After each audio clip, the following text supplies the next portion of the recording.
আমার চরিত্রটা যে কি সেটা থানায় গেলেই বুঝতে পারবে। চলে এসো বৌদি। এরা বড় লোক হতে পারুক কি না পারুক, বড় লোকদের ঘরটাকে ভাঙতে এদের বিন্দু মাত্র সময় লাগে না, বিন্দু মাত্র না। পলাশ, আমি বিশ্বাস করতে পারছি না পলাশ যে সত্যি তুই এই কাজ করতে পারিস। আমি কি তোকে এতদিন ধরে এই শিক্ষা দিয়েছি? বৌঠন, আপনি ওকে এতদিন কি শিক্ষা দিয়েছেন তা আমি জানি না, তবে একটা কথা বলতে পারি, আমার পলাশ এই কাজ করতে পারে না। কিন্তু কিন্তু আজ আমি এখানে এসে চোখের সামনে যা দেখলাম তাকে অবিশ্বাস করে কেমন করে? আমার আমার মন বলছে এক কথা, কিন্তু চোখ দুটো যে বলছে অন্য কথা। বৌঠন, এই পৃথিবীতে এমন অনেক ঘটনা ঘটে যুক্তিতে তার ব্যাখ্যা মেলে না। চোখের সামনে ঘটে এক আর ঘটনা ঘটে আর এক।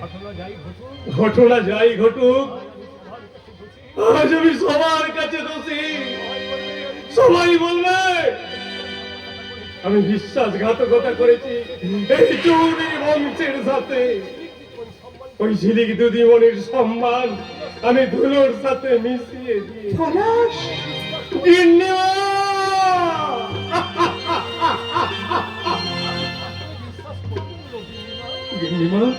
তুমি কি করে বিশ্বাস করলে গো গিন্নিমা? বিশ্বাস আমি করিনি পলাশ, বিশ্বাস আমি করিনি। আমি জানি রে পলাশ, ইস্পাতকে কেউ নোংরা করে দিলেও সে হাতুড়ির আঘাত সহ্য করতে পারে। ওরে পলাশ, তুই যে আমার নিজের হাতে গড়া ইস্পাত, তাই আকাশে চাঁদের গায়ে কলঙ্ক থাকলেও থাকতে পারে, কিন্তু আমার দৃঢ় বিশ্বাস আমার পলাশের চরিত্রে কোনো কলঙ্ক থাকতে পারে না। পলাশ, কলঙ্ক থাকতে পারে না। ওরে পলাশ, সে খুব ছোট্টবেলা থেকে তোকে আমি নিজের সন্তান ভেবেই মানুষ করেছি। আমি কোনোদিন তোকে আমার নিজের সন্তান ছাড়া অন্য কিছু ভাবিনি। জানো বিচার ঠাকুর, সকলে আমার সন্তান না হয়, সকলে সকলে যখন আমাকে বন্ধা বন্ধা বন্ধা বলে উপহাস করত, তখন আমি ঠাকুরের ঘরে গিয়ে হাত জোর করে ঠাকুরের কাছে অভিযোগ করতাম। আমি হাউ হাউ করে কাঁদতাম। কত বিনিদ্র রজনী আমার কেটে গেছে এমনি করে চোখের জলে মুখ ভাসাতে ভাসাতে। খুব কান্না পেত। রোহিণী রাতে গানের ফেলা, বুড়ো পটির ছায়া, ধানের মাঠে খেয়ালে মন, একাকী রাত কাটায়, কালো আকাশ লক্ষ্য তারার স্বপ্ন নিয়ে জাগে। দূরে কোথাও বাঁশি বাজে, নাম না জানা লাগে। ঘুম আসে না, ঘুম আসে না, পিরিচা এক মা, ঘুম আসে না। মায়ের বুকে দারুণ যন্ত্রণা, দারুণ যন্ত্রণা, দারুণ যন্ত্রণা।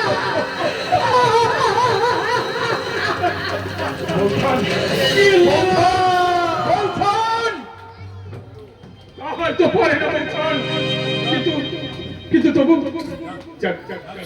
সব কথা।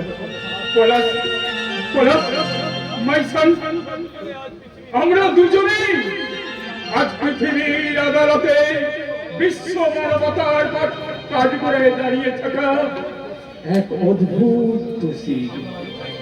আমরা কেউ অন্যায় করিনি, তবু ন্যায় পাইনি। তোমার কথাই হয়তো ঠিক বাবা। দোষী জানি না কি দোষ করিয়াছে সাজাটা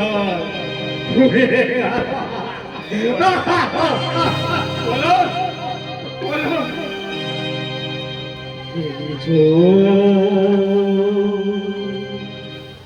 এ বিরাট শিশু আনমনে খেলিছ এ বিরাট শিশু আনমনে খেলিছ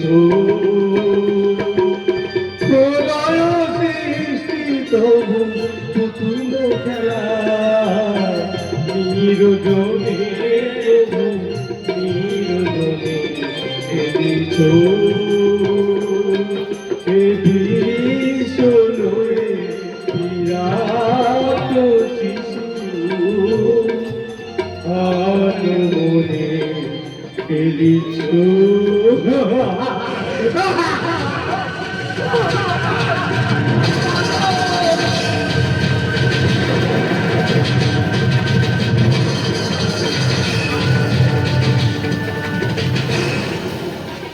অসম্ভব, আর সময় দেওয়া যাবে না।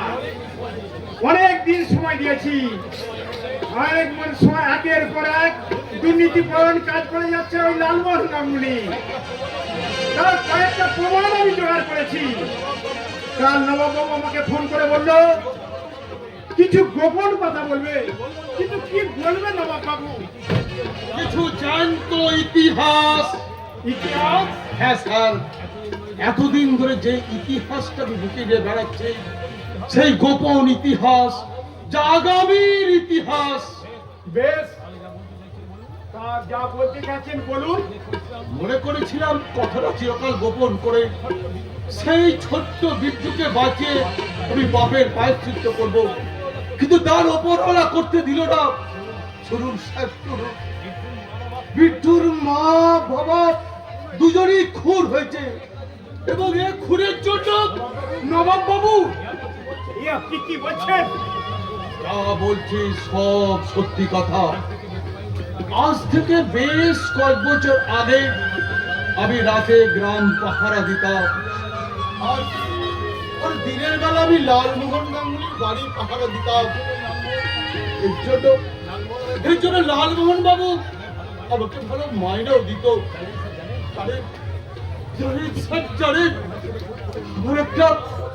আমার একটা ছোট্ট ফুটফুটে মা বড় মেয়ে ছিল, নাম ছিল তার শিউলি।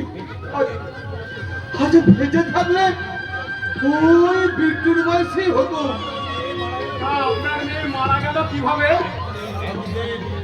একদিন ওই লালমোহন গাঙ্গুলি আমাকে বলল আমাকে একজোড়া খুন করতে হবে। তখন চমকে উঠলাম।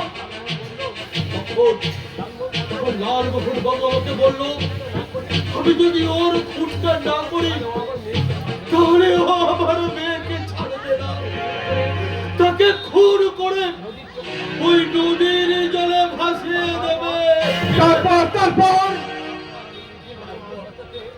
তারপর আমি আমার নিজের মেয়েকে বাঁচাতে ওই লালমোহন বাবুর কথা মতো পুলিশ অফিসারের কাছ থেকে মিস্টার মুখার্জি, গোলাপ আর গোবিন্দকে অ্যারেস্ট করে নিয়ে এলো আমার কাছে।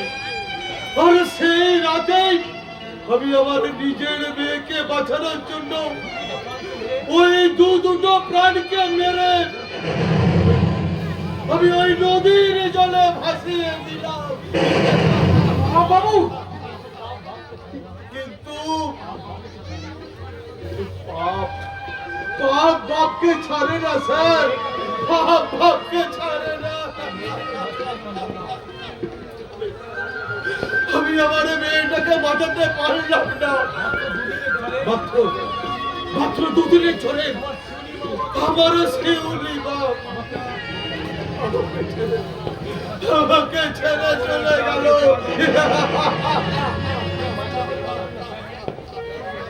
খুব অন্যায় কাজ করেছেন নবাববাবু। আপনি আমাকে গ্রেফতার করুন।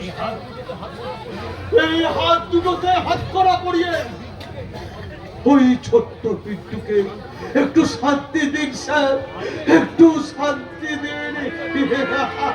আইনের পোশাক পরে আছি বলে গ্রেপ্তার হয়তো আপনাকে আমি করব। একদিন একটা ডায়েরি দিয়ে আমাকে বলেছিলেন পড়তে, কিন্তু তাড়াতাড়ি স্টেপ না নিতে, অপেক্ষা করতে। তাই আজ আমি আপনাকে বলছি, খুব শীঘ্রই আমি অসুর নাশ করব।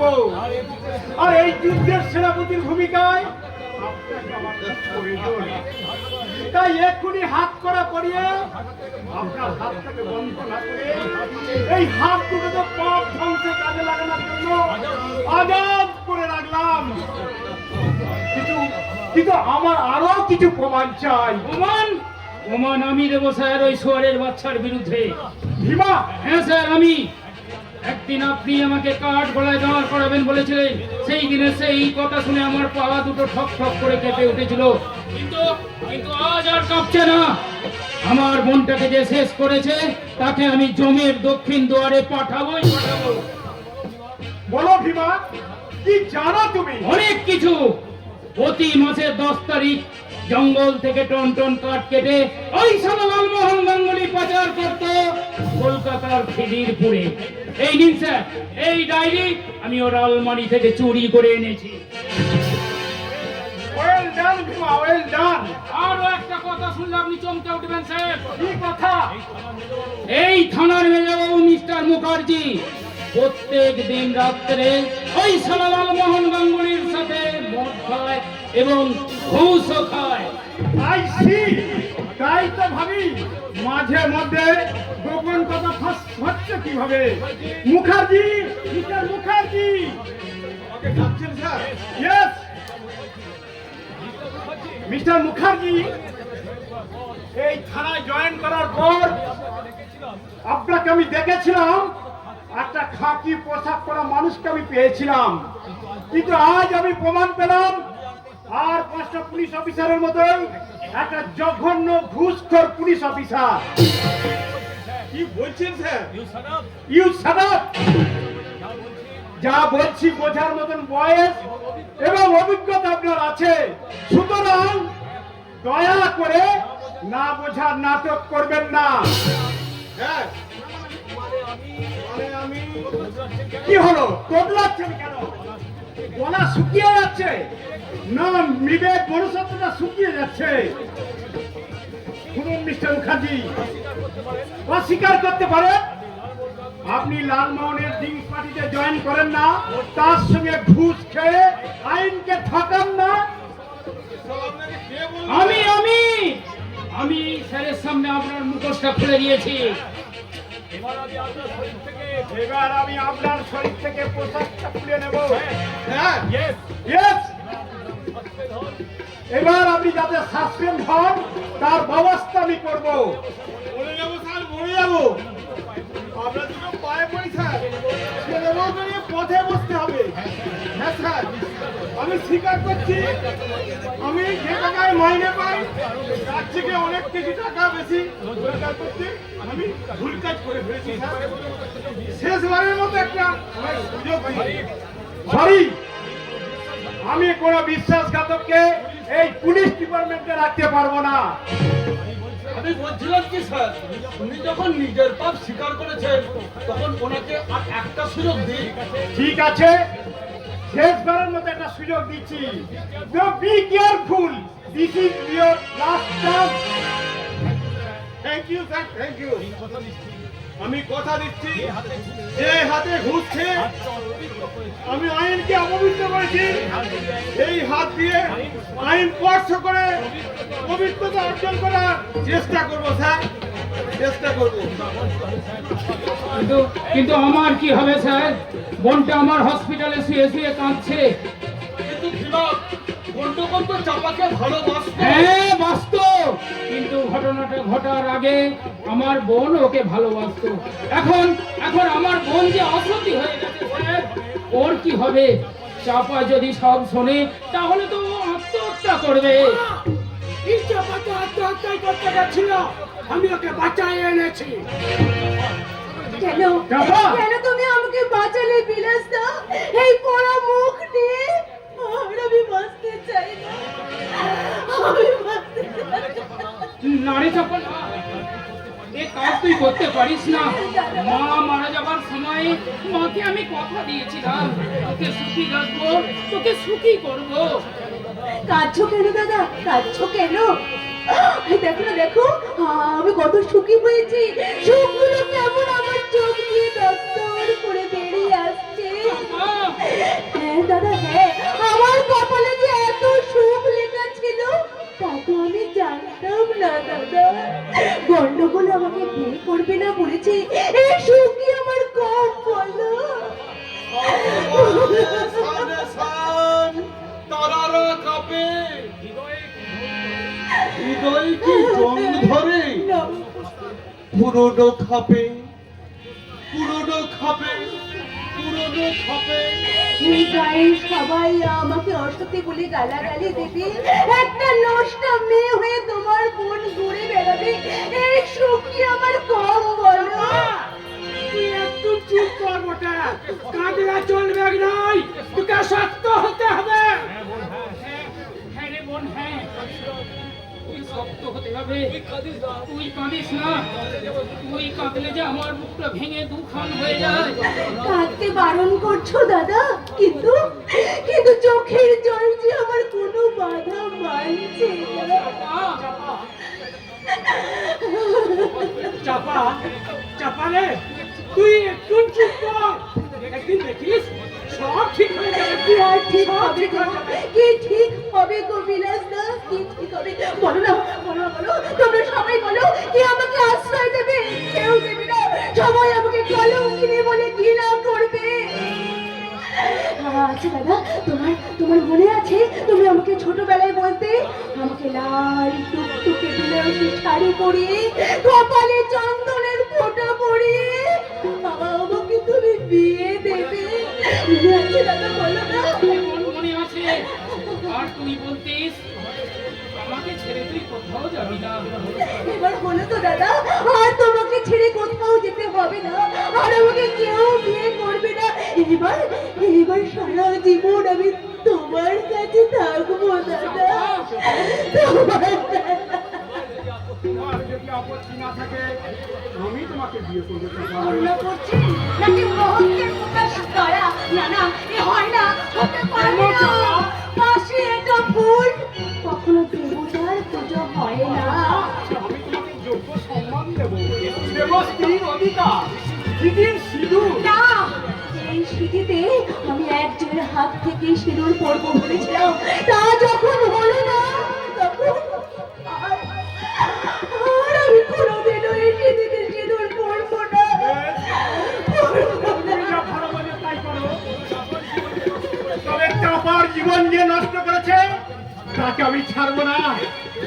বেশ, তাহলে আমিও চিৎকার করে বলবো, ওই সাগালাল মোহনলাল মুড়ি কোথায়? আমি যখন বাঁধের ভাঁড় ভেঙেছিলাম, চাষিরা দেনা শোধ করতে যাতে না পারে, আমি বাঁধে ফাটল ধরিয়েছিলাম।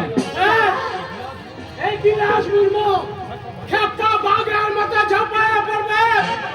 ও বিদ্যুৎ চিত্রা মুখটা এই বুকটাকে জ্বলছে। সূর্য উঠছে, সূর্য উঠছে। আজ সবাই শুরু করে দিয়েছে বিদ্রোহ, এক নতুন বিদ্রোহ, এক নতুন যুদ্ধ। সামিল হন, চলুন সবাই ওই পাপাচারীকে ধ্বংস করে সৃষ্টি করে নতুন সদন। মিলন হোক। তারপর সবাই হাতে হাত ধরে আমরা চিৎকার বলি, হারবো না, হারবো না, হারবো না, দেশের মাটির একটি কোনা ছাড়বো না। হারবো না, হারবো না, হারবো না, দেশের মাটির একটি কোনা ছাড়বো না। ওরা শত্রুদের অস্ত্র হাতে চলতে জানি, তোমার ভয় নেই মা, আমরা প্রতিবাদ করতে জানি। মা গো, আমরা কেন, আমরা তোমার শান্তি প্রিয় শান্ত ছেলে, মোরা শত্রুদের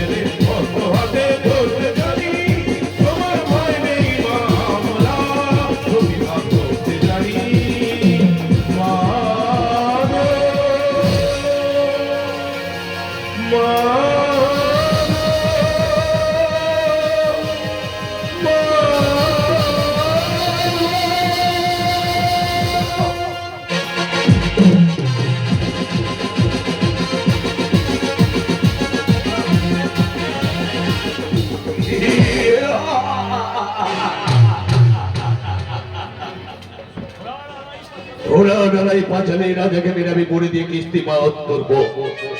আমি লালমোহন গাঙ্গুলি, আমি জীবনে কোনোদিন হারিনি আর ভবিষ্যতেও হারবো না। হারবে জামাইবাবু। বাবার খুনের বদলা দাদা নিতে পারুক কি না পারুক, আমি ঠিক নিয়ে নিয়েছি। সাবাস সাবাস ঝিলিক সুন্দরী সাবাস। দেখো দেখো ঝিলিক সুন্দরী, তোমার দিদির চেয়ে তোমার বুদ্ধিটা অনেক বেশি। এই খবরটাও আমি অনেক আগেই পেয়েছি। কোন খবরটা পেয়েছো? তোমার সর্বনাশের খবর না ঝিলিকের সর্বনাশের খবর? কাজল। চুপ! ওই মুখে আমাকে দিদি বলে রাখতে তো লজ্জা করছি না? তুই না চৌধুরী বংশের সন্তান, কোন সাহসে তুই পলাশের মাথায় কলঙ্কির কালি চাপিয়ে দিবি? আমি বলেছি বলে, তুমি বলেছো? হ্যাঁ আমি বলেছি বলে। বাবা বাবা, চমৎকার! চিবিয়ে খাবার মতো আর কোনো মাথা খুঁজে পেলে না বুঝি? এই কাজল, দিদি, তুই ভুলে যাচ্ছিস, তুই কিন্তু তোর স্বামীর সঙ্গে কথা বল। না, আমি একটা আসামির সঙ্গে কথা বলি। কাজল! তোমার এই চোখ রাঙানো কি ভয় পাবে? তোমার প্রজা ভেবেও না আমি মুখ বন্ধ করে দেবো। জিমি, জিমি, এই তুই কি করলি রে বলে, তুই কি করলি? কোন অপরাধ করেছিল ওই পলাশ তোকে ভালোবেসে? পলাশ কোনো অপরাধ করেনি দিদি, তবে ওর বাবা মিস্টার পিটার ডিসুজার অপরাধের শাস্তি দিয়েছে আমি পলাশকে। মানে আমেরিকা থেকে আসার পর ওই বাড়িতে ঢুকেই না প্রথমে আমার মাথাটায় আগুন জ্বলে উঠেছিল যখন দেখলাম তোর বিয়ের রাতে যে আমাদের জন্মদাতা বাবাকে খুন করেছে তার ছেলে সবচেয়ে বেশি আদর পাচ্ছে ওই বাড়িতে। মনে মনে ঠিক করে ফেললাম ওই শয়তান পিটারকে গ্রাম ছাড়া করতে পারি কি না পারি, ওর ছেলে পলাশকে মিথ্যে বদনাম দিয়ে আমাদের চৌধুরী বাড়ি থেকে তাড়াবো। তাই তো জামাইবাবু আমার মনের কথা শুনে আমাকে বললেন। আমি বললাম ঝিলিক সুন্দরী, তুমি পলাশের সাথে প্রেমের অভিনয় করে যাও। হ্যাঁ, প্রেমের অভিনয় করতে করতে ওকে ফাঁসাতে হবে। ভুল করেছিস বল, তুই ভুল করেছিস। পিতাটা যদি কোনো অপরাধ করে থাকে তাকে তো আইন সাজা দিয়েছে, তাছাড়া একই অপরাধ অন্যের মাথায় চাপিয়ে দেওয়া যে মহাপাপ। দিদি যা, এখনো সময় আছে। ওই পলাশের চোখে জল তোর জীবনে অভিশাপ হয়ে ঝরে পড়ার আগে তুই ওর কাছে গিয়ে ক্ষমা চেয়ে নে।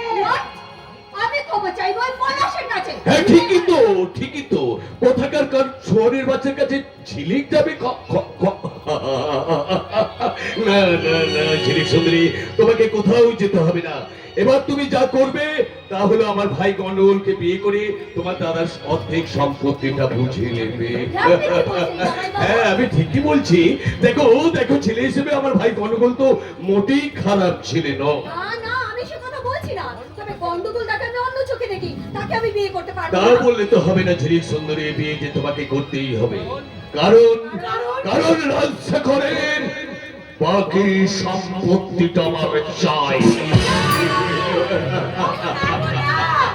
এই সর্বনাশের খেলা তুমি বন্ধ করো। আমি তোমার কাছে পায়ে ধরছি। ওগো, আমি তোমার সিঁথির সিঁদুরটাকে হারাতে পারবো না। এই কাজল, এই পাগলি, আমিও কি তোমাদেরকে হারাতে চাই? হ্যাঁ বলো, আমি তোমাদেরকে হারাতে চাই, কিন্তু তোমরা তো দুজনেই আমার কেউ কথাই শুনছো না। কি চান আপনি? আমি চাই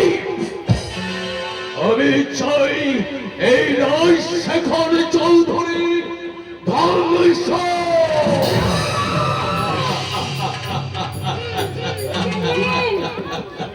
হেসে নিন, যত হাসি আছে আপনার এক্ষুনি হেসে নিন, কারণ এরপর আপনার স্বরূপ জানার পর যখন জনগণের জল আপনার দিকে জোয়ার হয়ে ধেয়ে আসবে সেদিন আপনি আর হাসির সুযোগ পাবেন না।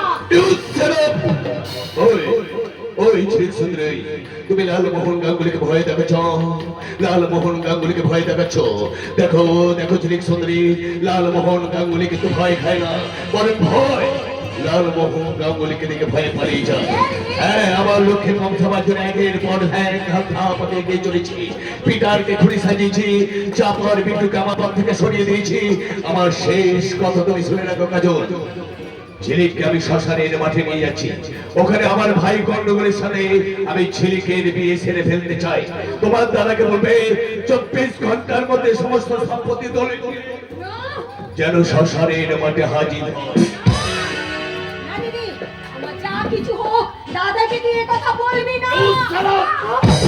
এই শালে বলবে না 24 ঘন্টা, yes, 24 ঘন্টার মধ্যে সমস্ত সম্পত্তি দলিল নিয়ে যেন তোমার দাদা শ্মশানের মাঝে হাজির হয়।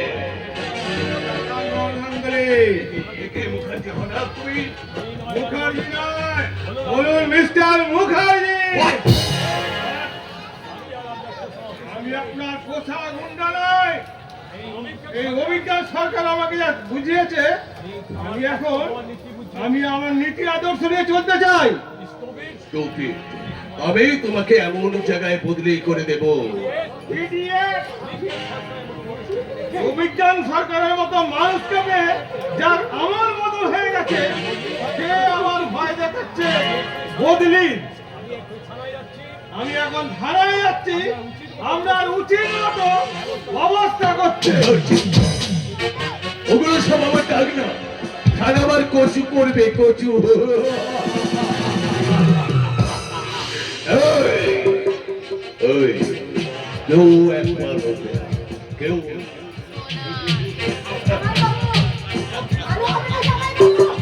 শোনো কাজল, ছেলেকে আমি নিয়ে যাচ্ছি শ্মশানের মাঠে 24 ঘন্টা।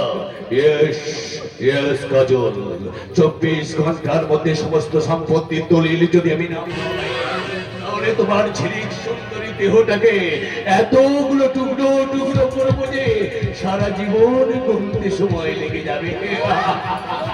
এসো, এসো ঝিলিক।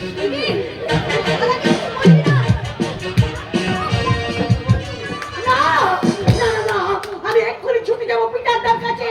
তুমিও শুনে যাও, লালমোহন গাঙ্গুলি যে সিঁদুর নিয়ে এতদিন ধরে আমি অহংকার করতাম, সেই সিঁদুরে দিব্যি করে আজ আমি তোমাকে বলছি, আমার বুক থেকে তোমাকে মুছে দিয়ে এই সিঁদুর আমি মুছে দেব। আমি মুছে দেব। কি হারতে দেবে না তুমি কাজল?